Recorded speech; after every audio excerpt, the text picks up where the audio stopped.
എല്ലാവർക്കും പരീക്ഷാ ചൂടിന് ഒരു ശമനമൊക്കെ ആയി തുടങ്ങിയെന്ന് വിശ്വസിച്ചുകൊണ്ട് നമുക്ക് പത്രനീതിയിലേക്ക് കിടക്കാം. പത്രനീതി എന്തൊരു പാടാണ്, അങ്ങനെയൊന്നും വിചാരിക്കേണ്ട കേട്ടോ. വളരെ എളുപ്പമുള്ളതാണ്. നമ്മൾ വിഷമം പിടിച്ചൊരു മനസ്സോടെ ഒന്നിനെയും സമീപിക്കരുത്. ഏത് കാര്യം ചെയ്താലും ഇഷ്ടപ്പെട്ട് ചെയ്യണം.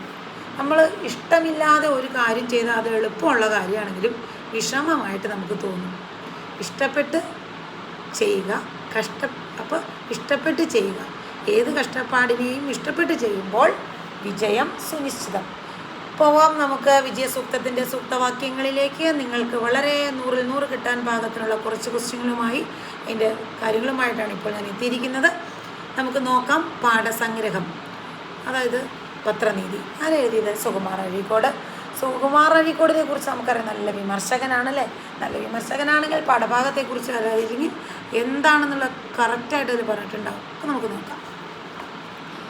അദ്ദേഹത്തിൻ്റെ പ്രധാന കൃതികൾ: തത്വമസി, മലയാള സാഹിത്യ വിമർശനം, മലയാള സാഹിത്യ പഠനം, ആശാൻ്റെ സീതാകാവ്യം, വിശ്വസാഹിത്യ പഠനങ്ങൾ, രമണനും മലയാള കവിതയും, പുരോഗമന സാഹിത്യവും മറ്റും, ഖണ്ഡനവും മണ്ഡനവും, ശത്രുവിൻ്റെ ദുഃഖം, എന്തിന് ഭാരതാംബേ, ആകാശം നഷ്ടപ്പെടുന്ന ഇന്ത്യ, അഴീക്കോടിൻ്റെ പ്രഭാഷണങ്ങൾ. അപ്പോൾ പത്രനീതി എന്നത് സുകുമാർ അഴീക്കോടിൻ്റേതാണ്.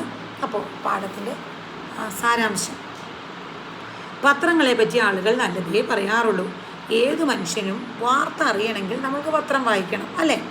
പത്രം ലോകത്തെ നമ്മുടെ വഴിയിൽ എത്തിക്കുന്നതോടൊപ്പം വീട്ടിനകത്തെ സംഭവം ലോകത്തിൻ്റെ മുന്നിൽ എത്തിക്കുന്നു. പത്രത്തെ എതിർത്താൽ അതിന് പ്രചാരണം കിട്ടണമെങ്കിൽ പത്രത്തെ തന്നെ ആശ്രയിക്കണം. പത്രങ്ങൾ സൂര്യന് മുകളിലും താഴെയുമുള്ള എല്ലാത്തിനെ പറ്റിയും വാർത്ത തരികയും വിമർശിക്കപ്പെടുകയും ചെയ്യുന്നു. സ്വേച്ഛാധിപതിയും ഭരണാധികാരിയും പത്രത്തെ ഭയപ്പെടുന്നത് വിമർശന ഭീതി കൊണ്ടാണ്. താൻ ബയണറ്റിനേക്കാൾ പേടിക്കുന്നത് പത്രത്തെയാണെന്ന് നെപ്പോളിയൻ പറഞ്ഞു. അപ്പോൾ ഇതിൽ നിന്ന് നെപ്പോളിയൻ എന്താ പറഞ്ഞെന്നുള്ളത് മനസ്സിലാക്കണം കേട്ടോ. രാഷ്ട്രീയത്തിലെ 4ാമത്തെ മഹാശക്തിയാണ് പത്രം എന്നൊരു ചിന്തകൻ പറഞ്ഞു. തൻ്റെ ആകെയുള്ള അറിവ് പത്രങ്ങളിൽ നിന്ന് കിട്ടിയതാണെന്നൊരു എഴുത്തുകാരൻ പറഞ്ഞു. പത്രമില്ലാതെയുള്ള ഭരണത്തേക്കാൾ ഭരണമില്ലാതെ പത്രമുള്ള അവസ്ഥയാണ് നല്ലതെന്ന് സ്വാതന്ത്ര്യപ്രേമിയായ ജെഫേഴ്സൺ പറയപ്പെട്ടു. അതായത് പത്രമില്ലാതെയുള്ള ഭരണത്തേക്കാൾ ഭരണമില്ലാതെ പത്രമുള്ള അവസ്ഥയാണെന്ന് ജെഫേഴ്സൺ പറഞ്ഞു.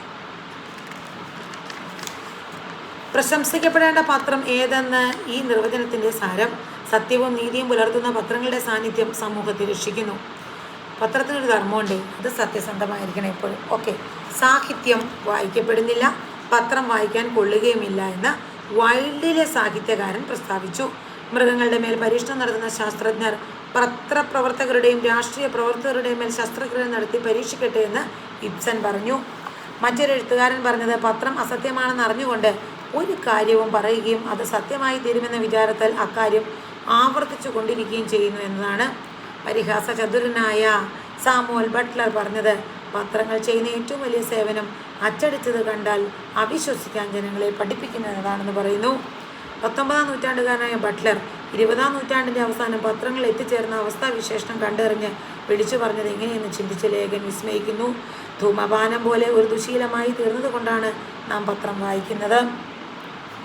ചെറുപ്പം മുതലേ പത്രം വായിച്ചാണ് ലേഖകൻ വളർന്നത്. പല പത്രങ്ങൾ വായിക്കുന്നത് അവയിൽ നിന്നുള്ള കള്ളങ്ങൾ താരതമ്യം ചെയ്ത് എങ്ങനെയെങ്കിലും സത്യത്തിൻ്റെ സമീപത്ത് എത്തിച്ചേരാൻ കഴിയുമോ എന്ന് നോക്കുവാൻ വേണ്ടിയാണ്. സത്യം കണ്ടുപിടിക്കാൻ ഗുണിക്കൽ, കരിക്കൽ, അഭ്യൂഹം, ഭാവന തുടങ്ങിയ പല അളവുകളും നോക്കേണ്ടി വരും എന്ന് പറയുന്നു. അപ്പോൾ ഈ പാഠത്തിനെ പറ്റിയുള്ള 1 വേർഡ് എൻ്റെ ചാനലിലുണ്ട്, വിജയസൂക്തം. അത് നിങ്ങൾ നോക്കുക. കാരണം എന്താണെന്ന് വെച്ചാൽ ഇപ്പോൾ എല്ലാത്തിനെ പറ്റി പറയാനുള്ള ടൈം എനിക്ക് കിട്ടും എന്ന് തോന്നുന്നില്ല, എങ്കിലും കുറച്ച് നമുക്ക് പറയാം, അല്ലേ? പത്രങ്ങളെ പറ്റി സാധാരണ ആളുകൾ എന്ത് പറയുന്ന ലേഖകൻ പറയുന്നത് നല്ലതേ പറയാറുള്ളൂ. അത് ലോകത്തെ ഏറ്റവും അടിയിലെത്തിക്കുന്നു. ഏത്? പത്രം. നമ്മുടെ അകായിലെ സംഭവം ലോകത്തിന് മുൻപിലെത്തിക്കുന്നു. ഏത്? പത്രം. പത്രത്തെ എതിർക്കേണ്ടി വന്നാൽ ആ എതിർപ്പിന് പോലും പ്രചാരം വേണമെങ്കിൽ ആശ്രയിക്കേണ്ടതാരെ പത്രത്തെ തന്നെ ആശ്രയിക്കണം. പത്രങ്ങൾ സൂര്യന് ചുവടെയുള്ള മേഖലയുമുള്ള എല്ലാത്തിനെയും പറ്റി പറയുന്നു എന്നും വിമർശിക്കുകയും ചെയ്യുന്നു. സ്വേച്ഛാധിപതി പോലും പത്രത്തെ എങ്ങനെ കാണുന്നു? ബഹുമാനത്തോടെ. സ്വേച്ഛാധിപതി പത്രത്തെ ബഹുമാനിക്കാൻ കാരണമെന്ത്? അയാൾ പത്രം ഭയപ്പെടുന്നത് കൊണ്ട്. ബയണറ്റിനേക്കാൾ ഞാൻ പേടിക്കുന്ന പത്രത്തെയാണെന്ന് പറഞ്ഞതാരൻ? നെപ്പോളിയൻ. ബയണറ്റിനേക്കാൾ മൂർച്ച എന്ന് പറഞ്ഞത് നെപ്പോളിയൻ. രാഷ്ട്രീയത്തിലെ 4ാമത്തെ ശക്തി, 4th എസ്റ്റേറ്റ് ഏത്? പത്രം. പത്രമില്ലാതെ ഭരണത്തേക്കാൾ നല്ല പത്രം, ജെഫേഴ്സൺ പറഞ്ഞു. ജെഫേഴ്സൺ പത്രത്തെ പ്രശംസിച്ചതല്ല, അതിനെ നിർവഹിച്ചതാണ്. അതിനെ സ്തുതിച്ചതല്ല, പിന്നെ എന്താണ്? താക്കീതാണ്. സത്യവും നീതിയും പുലർത്തുന്ന പത്രങ്ങളുടെ സാന്നിധ്യം സമൂഹത്തെ ഏതവസ്ഥയിൽ പോലും രക്ഷിയാവുന്നത് എന്താണ് അഭിപ്രായപ്പെടുന്നത്? അരാജകമായ അവസ്ഥയിൽ പോലും പത്രങ്ങളുടെ ദ്രോഹകാരിത്വത്തെ പലപ്പോഴും തുറന്നു പറയുന്നു പറഞ്ഞുകൊണ്ട് കളിയാക്കിയത് ഓസ്കാർ വൈൽഡ്. സാഹിത്യം വായിക്കപ്പെടുന്നില്ല, വായിക്കാൻ പറ്റുന്നത് പത്രം വായിക്കാൻ കൊള്ളുകയുമില്ല, ഇത് പറഞ്ഞത് ഓസ്കാർ വൈൽഡ്. മൃഗങ്ങളുടെ മേൽ പരീക്ഷണം നടത്തുന്നവർ ശാസ്ത്രജ്ഞൻ പത്രപ്രവർത്തകരുടെയും രാഷ്ട്രീയ പ്രവർത്തകരുടെയും മേലെ ശസ്ത്രക്രിയ നടത്തി പരിഷ്കരിച്ചു, ഇത് പറഞ്ഞത് ഇബ്സൺ. പത്രങ്ങൾ ചെയ്യുന്ന ഏറ്റവും വലിയ സേവനം അച്ചടിച്ച് കണ്ടാൽ അവിശ്വസിക്കുന്നതാണ് സാമുവൽ ബട്ട്ലർ. പത്രങ്ങൾ നേരം വായിക്കുന്നത് എന്തുപോലെ ദുശീലമായതുകൊണ്ടാണ് സാമുവൽ ബട്ട്ലർ പറഞ്ഞത് ഉപമാനം പോലെ. നല്ല പത്രം വായിക്കാമെന്ന് വെച്ചാൽ ചീത്തപത്രം നിർത്തുന്നവൻ എന്തായിത്തീരുന്നു? വിട്ടിയാക്കപ്പെടുന്നു. പത്രനീതി എന്ന പാഠഭാഗം ഏത് കൃതിയിൽ നിന്നെടുത്തതാണ്? നവയാത്രകൾ. പത്രനീതി എന്ന പാഠഭാഗം ഏത് കൃതി? അതായത് സുകുമാർ അഴീക്കോടിൻ്റെ നവയാത്രകൾ എന്നതിൽ നിന്നെടുത്തതാണ് പത്രനീതി എന്ന ഭാഗം എഴുതിയത് സുകുമാർ അഴീക്കോട്. ഇത് ഏത് വിഭാഗത്തിൽപ്പെടുന്നു? ലേഖനം. ഇനി അതിലെ പ്രധാനപ്പെട്ട കുറച്ച് ക്വസ്റ്റ്യൻസ്. പത്രങ്ങൾ എല്ലാറ്റിനെയും വിമർശിക്കുന്നു, എന്നാൽ പത്രങ്ങൾ വേണ്ടത്ര വിമർശിക്കപ്പെടുന്നില്ല, അത് വളരെ പ്രധാനപ്പെട്ടതാണ്. എൻ്റെ ആൻസർ എങ്ങനെ പറയും? ഏത് മനുഷ്യനും വാർത്ത അറിയാൻ ഇൻട്രോ വേണേ മറന്നു പോകരുത്. എല്ലാ മനുഷ്യനും വാർത്ത അറിയുന്നതിനും വാർത്ത നൽകുന്നതിനും പത്രത്തെ ആശ്രയിക്കുന്നു. പത്രം ലോകത്തെ നമ്മുടെ മടിയിലെത്തിക്കുമ്പോൾ വീട്ടിലെ സംഭവത്തെ ലോകത്തിൻ്റെ മുന്നിലും എത്തിക്കുന്നു. പത്രത്തെ എതിർക്കേണ്ടി വന്നാൽ അതിന് പ്രചാരം വേണമെങ്കിൽ പത്രത്തെ തന്നെ ആശ്രയിക്കണം. സൂര്യന് മുകളിലും താഴെയുമുള്ള എല്ലാറ്റിനെ പറ്റിയും പത്രം വൃത്താന്തങ്ങൾ തരുന്നു, മാത്രമല്ല വിമർശിക്കുകയും ചെയ്യുന്നു. സ്വേച്ഛാധിപതി പോലും പത്രത്തെ ബഹുമാനിക്കുന്നത് അതുകൊണ്ടാണ് എന്നാണ് പറയുന്നത്. പത്രത്തെ ഭയപ്പെടുന്നത് കൊണ്ടാണ്. ഭരണാധികാരി പത്രത്തെ പീഡിപ്പിക്കുകയും നിരോധിക്കുകയും ചെയ്യുന്ന പത്രത്തോടുള്ള പേടി മൂലമാണ്. സമൂഹത്തിന് ദിശാബോധം നൽകുന്നതിനും ഗുണപരമായ മാറ്റങ്ങൾ വരുത്തുന്നതിനും പത്രങ്ങൾ നിർണായകമായി പങ്കുവഹിച്ചുകൊണ്ടിരിക്കുന്നു. ഈ അഭിപ്രായത്തോട് നിങ്ങൾ യോജിക്കുന്നുണ്ടോ? വിശദീകരിക്കുക എന്ന് പറഞ്ഞ് ചോദിക്കാൻ സാധ്യതയുണ്ട്. കുട്ടികളിലെ ലഹരി ഉപയോഗം തടയാൻ കർശനമായ നടപടി. പ്രമുഖ ദിനപത്രത്തിൽ മുഖ്യമന്ത്രി പറഞ്ഞതായി വന്ന വാർത്തയുടെ തലക്കെട്ടാണിത്. കേരളത്തിൻ്റെ സാംസ്കാരിക മുന്നേറ്റത്തെയും നന്മകളെയും ഇല്ലാതാക്കുന്ന ഒരു സാമൂഹ്യ വിപത്താണ് ലഹരി ഉപയോഗം. വിദ്യാലയങ്ങൾ കേന്ദ്രീകരിച്ച് ലഹരി മരുന്ന് വിൽപ്പന നടക്കുന്നതായി പല വാർത്തകളും പ്രചരിക്കുന്നുണ്ട്. കുട്ടികളുടെ ഇടയിലെ ലഹരി ഉപയോഗം ബോധവൽക്കരണത്തിലൂടെ തടയേണ്ടതാണ്. ഇതിന് അധ്യാപകർക്കും രക്ഷിതാക്കൾക്കും അധ്യാപക രക്ഷാകർതൃ സമിതികൾക്കും നിർണായക പങ്കുവഹിക്കാൻ കഴിയും.